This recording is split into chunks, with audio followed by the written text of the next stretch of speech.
Maraming mga churches ngayon ang gusto nila yung preaching, gusto nila yung fellowship, o gusto nila yung sacraments, at gusto din po nila yung pananalangin, pero ayaw po nila ng disiplina.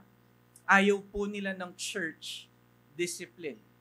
Dahil ang sinasabi at kinakatwiran marami ng iba ay dahil parang unloving ito, mahirap ito, baka marami ang mawala sa simbahan.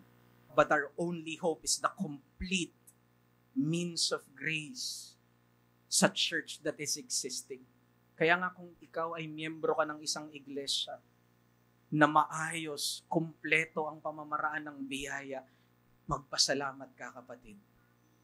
Kasi sinisafeguard ka, sinisafekeep ka ng Panginoon. Church discipline ultimately is really motivated by love. At hindi ito yung love ng mundong ito katulad na nabanggit natin kanina that is always understood sa idea ng toleration. I-tolerate na lang natin. I-tolerate na lang natin. No. This is tough love for sinners like us. Kailangan natin ito.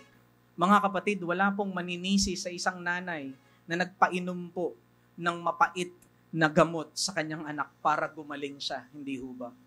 Pero hindi natin nakikita, sabi ni John Calvin, that the church is the mother of all believers.